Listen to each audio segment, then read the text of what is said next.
Hi, I am Emily from Never Wears Black, and today I would like to tell you my allergy story. So I know I make reference to my allergies quite a lot in my vlogs and also in any kind of beauty related content, just generally, and that is because they are a part of my everyday life.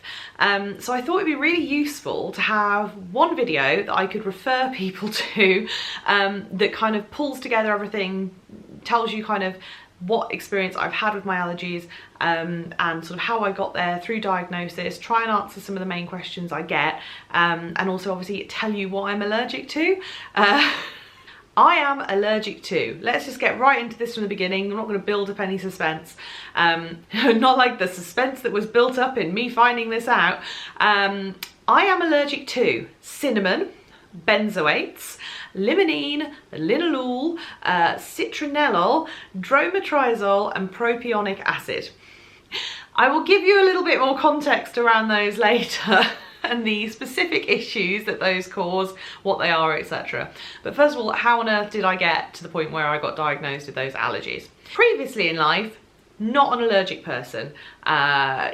Trained in makeup, could put basically anything on my face. Used to do makeup work for others, like I did bridal makeup at one point as part of kind of my styling business that I used to have. And yeah, just didn't factor into my everyday life.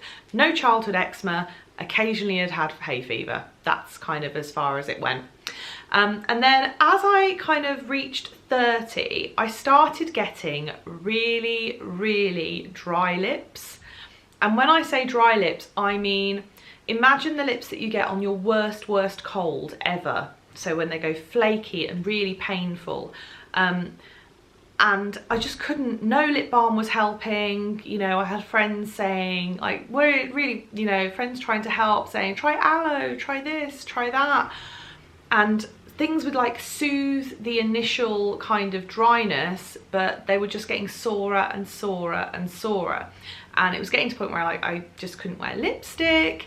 They were getting kind of really, it was really getting me down actually, because they were getting quite ugly because the redness was spreading around the outside of my lips. And it then started to get to a point where they were splitting. So they were literally, like, actually quite upsetting thinking back to this, because it really was just like a low point. Like, you sort of say like, oh, I have dry lips, it doesn't sound that bad, but they were splitting. So if I smiled, if I ate, they would split and bleed. And like, if you've ever split a lip before, you know how painful it is, because every time you eat or smile or talk afterwards, they're constantly re-splitting. So at first, when the splitting started happening, I was like, oh God, I know what this is, because previously, like a couple of years before, I'd actually had something called angular cheilitis, which is where you get a split in the corner of your mouth. And mine had actually got infected, and I had to go and get cream from the chemists, and it cleared it up. It had been really painful at the time, but it cleared it up really quickly. I was like, oh, I started splitting, I've got angular cheilitis again. Started using the cream, and whereas the cream had cleared it up really quickly before, nothing happened. So off I went to the doctors. The doctor was initially like, okay, yeah, this is quite a bad flaky lip, and initially kind of freaked me out because he sent me for a raft of blood tests, because the kind of flaky dry lips that I was experiencing apparently could be a symptom of things like Crohn's disease or a vitamin B deficiency. There were lots and lots of things that could cause it. So I went for like a full blood workup, which was a little bit concerning, but I actually was due a holiday just afterwards, so I went off on holiday and thought, I'm not going to worry about the results till I get back. And like, whilst on holiday, I was like, do you know what, if I have got something wrong, then at least I'm going to know what it is and I can fix it, like I can treat it, I can work with it. Got back, the call from the doctors, blood test results, all completely fine, very healthy, good vitamin levels. Great. So whilst that was really, you know, good to find out, wasn't helping me with my lips, which weirdly, whilst I was on holiday, had almost cleared up, almost entirely. So I got back, the doctor was like, right, I think you've got an infection, here's a cream. I was like, well, you know, they cleared up so much in the sun and stuff. And he's like, yeah, I just think you've got an infection. Use the cream, No dice. Went back. The doctor was like, yeah, I just think you've got an infection. Here's a really strong cream. Try this. Didn't work. This obviously all went on over a period of months. Then my dentist, I went to the dentist, and the hygienist noticed that my lips were incredibly sore and split and sore, like lit all around. And obviously it was quite hard for her to do her job because it was painful for me to open my mouth. And she said, this looks like an allergic reaction to me. This looks like an eczema or dermatitis type reaction. I was like, right, okay, I kind of have been wondering about this. So I got myself back to the doctor's, and the doctor was like, no, it's an infection. What does the dentist, what does your hygienist know? And I was kind of thinking, well, they look at a lot of mouths. You're looking at a lot of, I'm not doubting your medical skills here, but your knowledge is spread far and wide over the whole of general medicine. This person looks at mouths all day, every day, And he was like, right, well, do you know what? I'm going to give you some, I kind of stamped my feet a bit at this point. He's like, I'm going to give you some steroid cream. And if it's an infection, as I think, it will get worse. And if it is an allergic reaction or an eczema type reaction, it will get better. So this will help, we'll see. And I'm obviously expecting it to get worse. And this was just before Christmas. I remember this quite distinctly. So I went off for Christmas, used steroid cream for a week, and ta-da! My lips were back to perfectly normal. Oh, it was such a relief. And like they were fine for quite a while. And I was like, oh, brilliant. Solved the problem. It was just a bit of eczema or something. Then it started happening again, and it was getting worse and worse. So back to the doctors I went, and I was like, look, the steroid cream helps. Every time I use steroid cream, it works. And I saw a different doctor, and she was very sympathetic. And I said, I've been racking my brains. I've been trying to work out if I've done anything or changed anything and what I've been using, and I just can't work out what's going on. She's like, I'm going to refer you to an immunologist. So, joys of the NHS. Is a wonderful, wonderful thing. I love the NHS, support it wholeheartedly. And I think when you're in a life-threatening situation, there is, no one better. They are going to get you sorted. When you're not in like a life-threatening situation, when you just have like what's, let's face it, is sore lips, things work a bit slower. So I then had to wait for my referral for the immunologist to come through. Months. Go to the immunologist, and I had skin prick testing. And all of this is in my vlogs from the time. So the immunologist basically pricked with a pin down my arm, put different like reasonably common allergens on my arm. I then had to sit in a waiting room and wait to see what happened. And I could see people all around me going like, oh, so itchy. And I had one really, really itchy lump and nothing else. Oh, by this point as well, one thing I had tried, because, been down the aloe route, been down all of the other, trying to put natural things on my lips route and they're not helping. I thought, I'd spoken to loads of people that had eczema, and they said that cutting out dairy really helps. So I think, well, if it's eczema, let's try cutting out dairy and see if that helps. So I'd cut out dairy for 12 weeks by this point. And it had improved things. Like, they weren't cured, but they certainly weren't as sore as they were. And a couple of times I had some dairy and my lips became very, very sore. So I was like, oh, I think I might be allergic to dairy. Okay, again, working towards a diagnosis. Went back in, and the big itchy lump was actually the control. So they basically inject you, they put like pure histamine on you until you're going to have a reaction to that. Nothing else had come up. Not allergic to dairy, not allergic to latex, not allergic to all the other things. Some common chemicals from like cosmetics and nails, because I had my nails done at the time. Not allergic to anything. Boo. So the very, very nice immunology consultant said, what I'm going to do is I'm going to refer you to a dermatologist. Again, months. So went to the dermatologist, all this time, lips horrendous, just horrendous. Decided as I wasn't allergic to dairy, I was just going to start eating dairy again. It didn't make a massive amount of difference. And throughout this, I was stuck in kind of a cycle of my lips getting worse and worse, using steroid cream, which hilariously, by the way, when you go and buy it, the pharmacy are like, you're not using this on your face, are you? And then having to have a fight with them that basically the doctor had told me I need to use this on my face. And that quite scared me. I was like, God, steroid creams are bad. They're like thinning the skin. They're thinning the skin around like the really delicate part of my lips. Like, this is really bad. So trying not to use it, but it being the only thing that meant that I wasn't basically in pain. I was finding things like stress and stuff like that were making it worse. And I should probably point out at this point that we were looking to buy a house and we'd also just got engaged as well.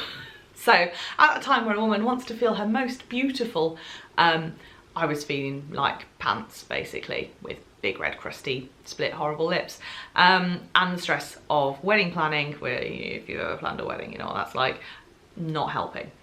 So eventually my my dermatology appointment rolls round. You have like an initial consultation, so I went and chatted to the dermatologist, like all very nice, and then you go back in and she said, right, we're going to do patch testing. And you can see, if you want a detailed description of that, I do have a vlog of my first session of patch testing. I'll try and like link it up here and down here for you. But in short, lots of patches all over you. It is not the most pleasant experience in the world. It's quite like, I don't know, I found it really emotional. I think I was just really emotionally like just exhausted by the whole thing at this point. And I found it quite stressful, quite difficult, because I don't think I really knew what was involved. So I have had lots of comments and emails and things about that vlog saying thank you for like helping me to know what to expect. Because it's not like terrible, I don't want to like put anyone off. It's definitely worth doing, but it is a little bit tricksy and there's some things that will definitely help. Anyway, it's like a week-long process and all the tests came back inconclusive. So the dermatologist at this point was basically like, you're not allergic to anything. You might just have like irritant dermatitis or irritated lips. What you need to do now is basically you need to kind of keep a diary of what you're using. You need to do something called rote testing, which is basically putting something on the inside of your arm for like 2 weeks and seeing whether you get an allergic reaction to it before you use any product. Or she basically prescribed me this big pot of kind of, it's Vaseline basically, and was like, this is the only product you should use in the meantime. Use this to wash your face, use this to wash your body, use this to moisturize anything, don't use anything else. For a beauty blogger, for someone who worked with makeup professionally, I found this like fairly devastating, which is so silly. It's just makeup, isn't it? But it felt like I had a big piece of who I was just taken away from me. And I just cried on her absolutely hysterically. And I don't think she really got it. She was like, just don't wear makeup. And like, she just didn't get it, you know? And it's fair enough, it was nothing life-threatening. God, there were people around me getting diagnosed with skin cancer, you know, but I just found it all very, very difficult. Because I'd gone from, and you know, it was hilarious because when she asked me to bring in my products that I was using, I literally took a massive Cath Kidston weekend bag, because at the time, you know, I was reviewing different products, I had like an extensive skincare routine.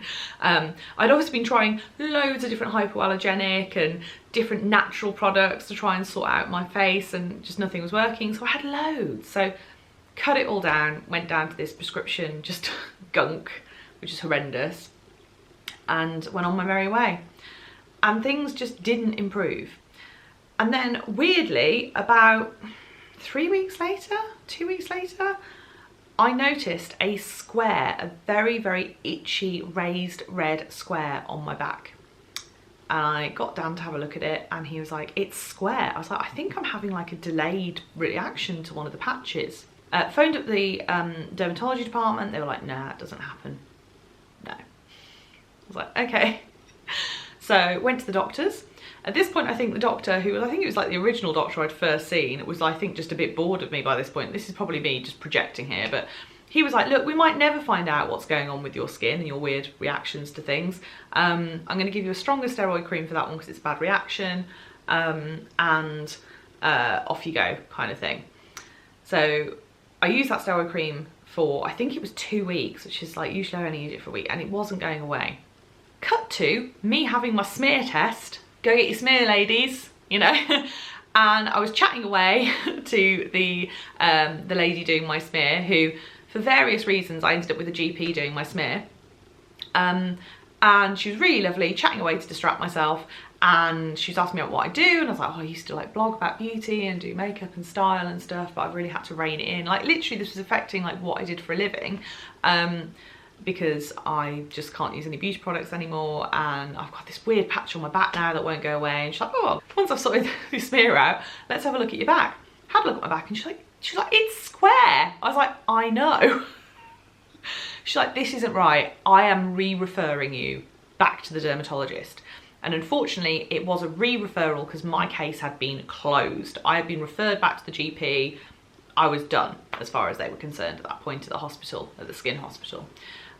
So again, months, initial consultation. So we were now, the initial consultation came through, I think, in the January of 2016. So this is the year I'm due to get married in the August. And went back for patch tests. Again, I have a detailed vlog about that.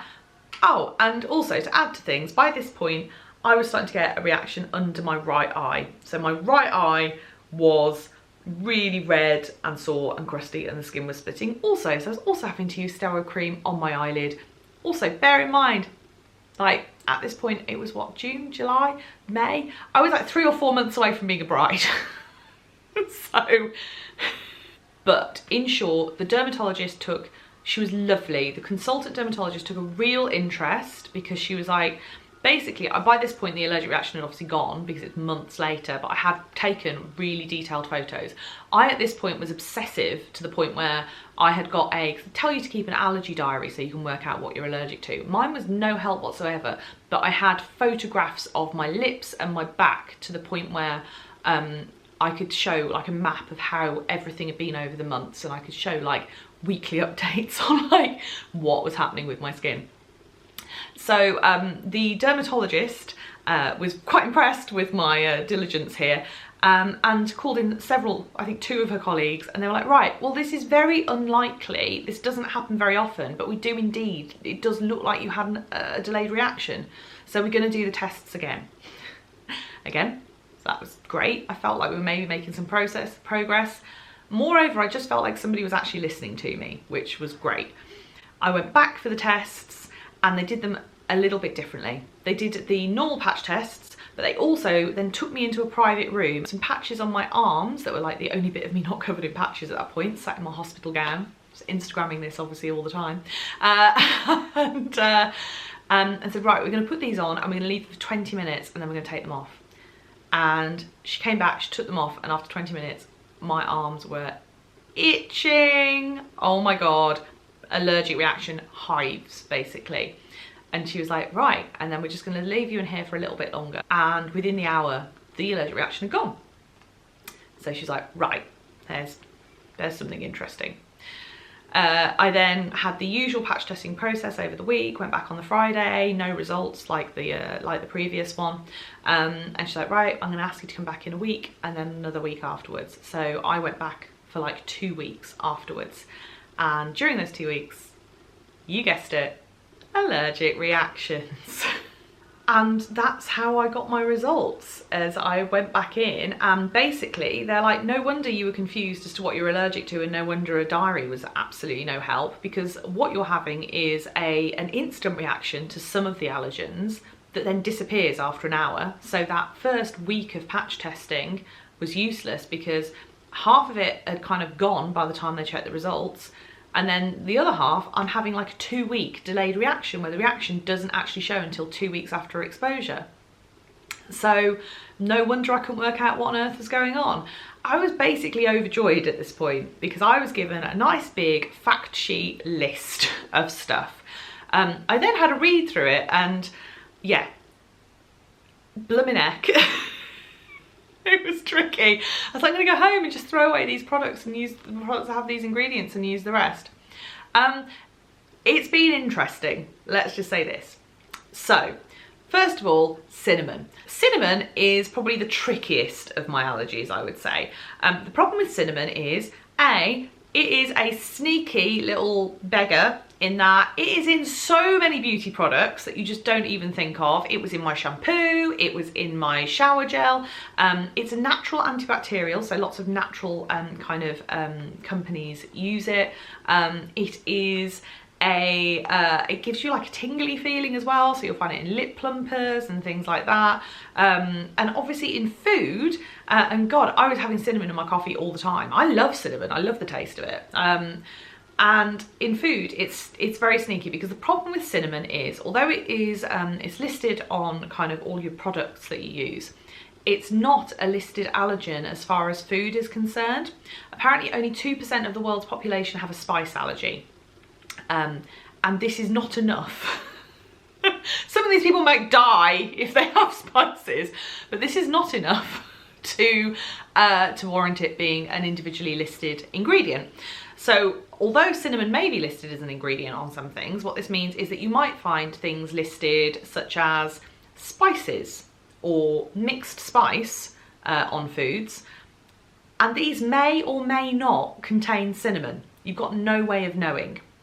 It also means that in restaurants, if they buy any of their food in, so an example would be, I went to Turtle Bay and I wasn't able to have a dessert because they actually buy their desserts in. Their desserts have a list of allergens on them. Cinnamon is not a listed allergen, therefore they had no way of confirming whether or not whether cinnamon was in any of the desserts. So I had a cocktail instead. So it's a pain. It's fine when you're cooking for yourself, but it makes eating out quite difficult, and it makes buying pre-packaged foods quite tricky. Cinnamon is, by the way, the most common spice allergy. So yeah, let's make cinnamon listed, eh? Benzoates. Benzoates are a preservative. You will find them in, again, so many makeup products. So many skincare products. Basically, a lot of it's something that I found tends to be used in liquid products. Yeah, it's all over the place, so I have to really carefully examine the ingredients. Also, a kind of type of benzoate, a sort of synthetic benzoate, are parabens as well, so I avoid parabens in anything. Also, limonene, linalool and citronellol are fragrances. So again, like, I'm actually, if you see like fragrance on or parfum on a product, I'm actually okay with that, because fortunately these three things are legally listed allergens, so they have to be listed separately if they are in a product. Amusingly, they are also natural things. So benzoates are a natural preservative, cinnamon's obviously a natural product, Limonene and linalool especially basically are natural fragrances that occur in essential oils. So anything natural, basically, it don't go on me. I've also found increasingly that I struggle with them kind of in the atmosphere. So if someone sprays perfume very near me and I breathe it in, or scented, like expensive scented candles with natural oils, and I breathe those in, I get like hay fevery type symptoms. I get like, can't breathe. It's quite attractive. It's not great. Nothing that an antihistamine doesn't help, but I do end up with a bit of a headache, basically. Propionic acid is also another preservative. I haven't found that one too tricky so far.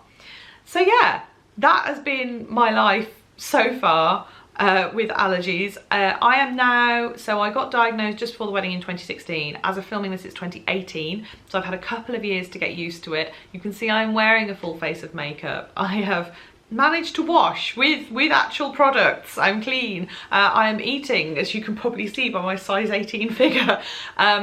It's been blooming difficult, to be honest. It's been quite tricky, but I feel like I am now at a place where I'm getting to grips with everything, and it has been quite a long process to get there. So if you are struggling with allergies, if you're struggling with kind of contact allergic dermatitis, which was my main symptom, all I would say is there is light at the end of the tunnel. Keep stamping your feet until you get a diagnosis, because, you know, I did have to keep going back until I got there. I know it's an exhausting and quite emotional process, but you will get there. You will wear lipstick again. You will be able to eat out again. It will all be fine. So thank you for watching. I know this one's been a bit of a long one, but I hope it's been interesting. I've been wanting to do this for ages, just to get kind of the whole thing kind of in one place, the whole story together. I will hopefully be doing more kind of beauty content now. I have, as I said, got to grips with what I can use and what I can't use. Hopefully that'll be useful for any fellow allergy sufferers. Like, subscribe, comment, you know, ask me any questions. I'm really happy to chat about allergy type stuff. Obviously this whole video goes with the disclaimer, not a doctor, not a dermatologist. Your own allergies may well be different, you know, just hopefully this will be a bit of emotional support for you. Right, I'll see you soon anyway. Bye.